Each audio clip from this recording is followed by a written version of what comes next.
ஹலஃப் முஹம்மத் பூதுஹை அவர்களுடைய விசேட பிரதிநிதி அஷேக் முஹம்மத் ஃபிர்தௌஸ் நலீமி அவர்களே,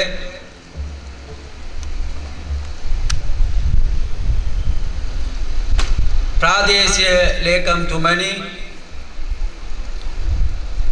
ಅಧ್ಯಾಪನ ಅಧ್ಯಕ್ಷ ಮಹತ್ವರುಣಿ,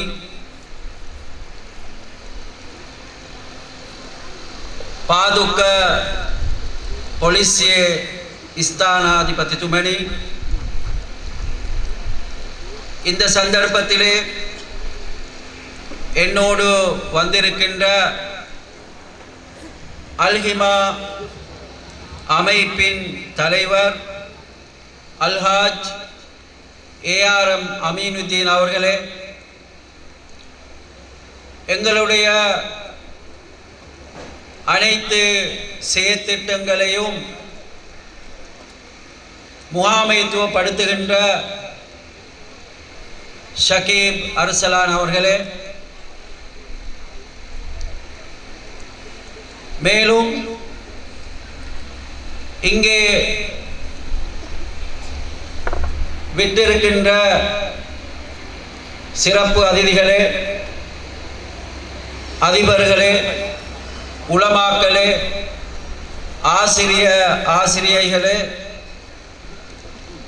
ஊர் பிரமுகர்களே, தாய்மார்களே, மாணவ மாணவிகளே, உங்கள் அனைவருக்கும் அஸ்ஸலாமு அலைக்கும் வரஹ்மத்துல்லாஹி வபரகாத்துஹு. அல்லாஹ்வின் அருளால் இந்த கிராமத்துக்கு கிடைத்த ஒரு நிஅமத், இந்த மாணவ இளம் இந்த சிறார்களுக்கு கிடைத்த அல்லாஹ்வுடைய ஒரு பரக்கத் நன்கொடைதான் இன்று நாங்கள் துவங்கி வைக்க அடிக்கல் வைத்த இந்த நிகழ்ச்சியாகும். எந்த ஒரு உதவியும் அல்லாஹ்வுடைய நாட்டமோ நிர்ணயமோ இன்றி ஒருபோதும் எங்களை வந்து அடைய மாட்டாது. அந்த வகையில் நாங்கள் இந்த நியாமத்து கிடைத்ததற்காக அந்த அல்லாஹ்வுக்கு சுக்ர் செய்ய வேண்டும். மதிப்புக்குரிய சகோதரர்களே, சகோதரிகளே, எங்களுடைய இந்த நாட்டிலே நாங்கள் 10% இருக்கின்றோம் அண்மை கால கணிப்பீட்டின்படி. ஆனால் கவலைக்குரிய விடயம் என்னவென்றால், எங்களுடைய முழு இலங்கை நாட்டிலும் கல்வி வளர்ச்சி வீதம் 5% விட குறைந்த ஒரு கவலையான நிலையில்தான் நாங்கள் வாழ்ந்து கொண்டிருக்கின்றோம். முழு இலங்கையிலும் இருக்கின்ற முஸ்லிம் சமூகத்திலே கிட்டத்தட்ட 95% அல்லது 90% எங்களுடைய மக்களுக்கு மத்தியிலே கல்வியின் வளர்ச்சி, கல்வியின் எழுச்சி மிக பின்தங்கிய நிலையில் இருக்கின்ற ஒரு கவலையான கசப்பான உண்மையோடு தான் நாங்கள் இந்த பயணத்தை ஆரம்பித்திருக்கின்றோம். எங்களுடைய அல்ஹிமா என்ற நிறுவனம், இந்த நாட்டிலே பல இஸ்லாமிய நிறுவனங்கள் இருந்தும் கூட நாங்கள் முஸ்லிம் சமூகத்தின் கல்விக்காக எங்களுடைய முழு நோக்கத்தை அடிப்படையாக கொண்டு இந்த நாட்டிலே முஸ்லிம்களுடைய கல்வியிலே ஏற்பட்ட வீழ்ச்சியும் அதனால் ஏற்பட்ட பாதிப்புகளையும் குவைத் நாட்டு தூதுவருக்கு நாங்கள் எடுத்து கூறினோம். எந்த ஒரு ஆய்வும் அது ஒரு உத்தியோகபூர்வமான ஆய்வாக இல்லாவிட்டால் குவைத் நாடு ஏற்றுக்கொள்ளாது என்ற வகையில் இந்த நாட்டில் இருக்கின்ற குவைத் தூதரகத்தின் ஊடாக நாங்கள் இந்த ஆய்வை முன்வைத்தோம். குவைத் தூதரகத்தின் ஊடாக குவைத் அரசாங்கத்துக்கு முன்வைத்து குவைட்ல இருக்கின்ற பல தனவந்த அந்த நிறுவனங்களுக்கு இந்த உண்மையை எத்தி வைத்ததன் விளைவாக நாங்கள் இங்கே முஸ்லிம் சமூகத்தின் பாடசாலைகளை அடிப்படை தேவைகளை வளர்ச்சிகள் செய்வதிலே இந்த வகுப்பறை கட்டிட திட்டத்தை நாங்கள் துவங்கி நடாத்தி கொண்டிருக்கின்றோம். இதுவரைக்கும் நாங்கள் ஒரு 40 பாடசாலைகளை இந்த நாட்டிலே இருக்கின்ற முழு நாட்டிலும் இருக்கின்ற பல பிரதேசங்களுக்கு சென்று கட்டி கொடுத்து கொண்டிருக்கின்றோம். குவைட்ல இருக்கின்ற இஸ்லாமிக் கேர் சொசைட்டி என்ற நிறுவனத்தின் ஊடாக உங்களுக்கு ஒரு தனவந்த பெண்மணி, ஒரு தனவந்தர் நஸ்ருல்லா சாலிஹ் நஸ்ருல்லா என்ற தனவந்தருடைய பெயரிலே இந்த வகுப்பறை கட்டிடத்துக்கான நன்கொடை இங்கே வழங்கப்படுகின்றது. மதிப்புக்குரிய புத்திஜீவிகளே, உலமாக்களே, இங்கே இருக்கின்ற தனவந்தர்களே, எங்களுடைய இந்த நாட்டிலே ஒரு பெரிய குரலாக பாராளுமன்றத்திலே உழைத்துக் கொண்டிருக்கின்ற பாராளுமன்ற உறுப்பினர் சகோதரர் அல்ஹாஜ் முஜிபுர் ரஹ்மான் அவர்களே, இந்த நாட்டிலே முஸ்லிம் சமூக தலை நிமிர்ந்து வாழ வேண்டுமா இருந்தால், இந்த நாட்டிலே முஸ்லிம்கள் அவர்களுடைய அடையாளத்தை, இறைமையை இந்த நாட்டிலே பலமாக நிலைநாட்டோடுமா இருந்தால் அது வேறு எதனாலும் சாத்தியமில்லை.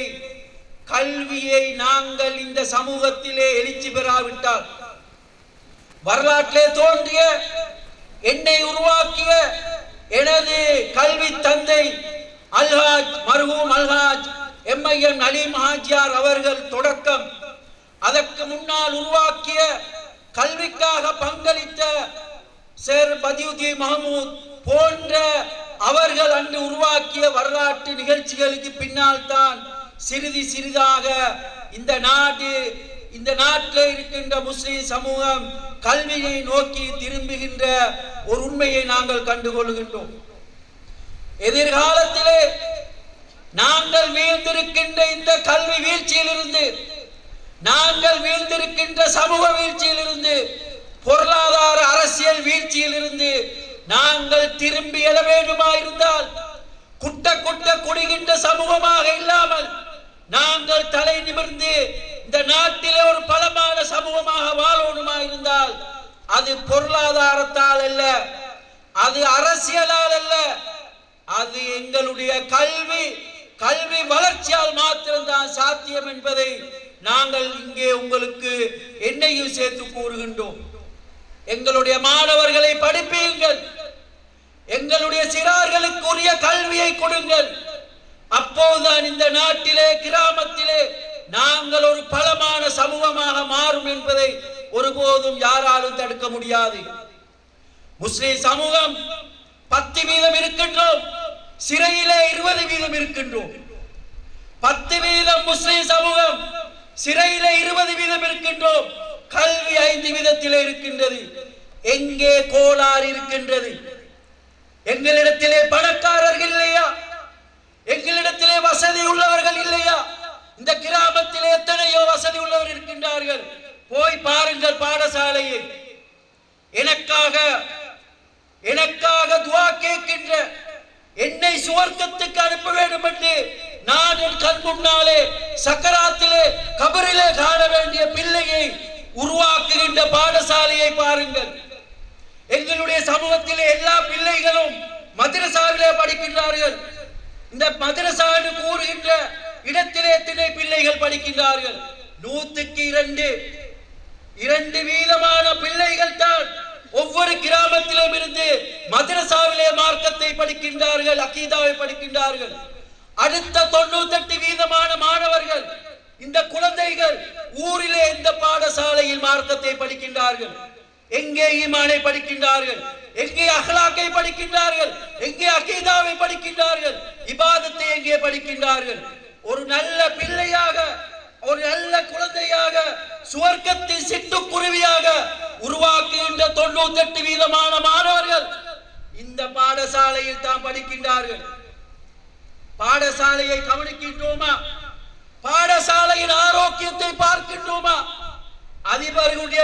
அறையை பாருங்கள், ஆசிரியருடைய அறைகளை பாருங்கள், வகுப்பறையை பாருங்கள்.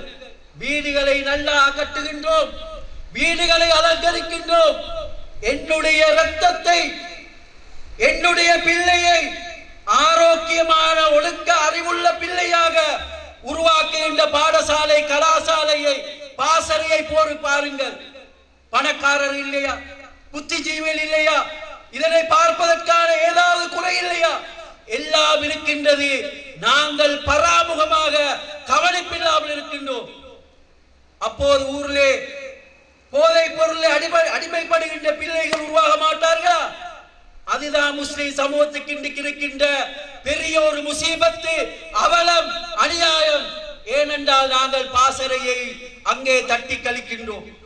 எனவே மதிப்புக்குரிய புத்திஜீவிகளே, மதிப்புக்குரிய உலமாக்களே, மதிப்புக்குரிய தாய்மார்களே, உங்களுக்கு கூறுகின்றோம், உங்களுடைய வீட்டை விட அந்த வீட்டிலே நீங்கள் காண வேண்டிய சொர்க்கவாதி பிள்ளையை காண வேண்டுமாயிருந்தால் பாடசாலையை வந்து பாருங்கள்.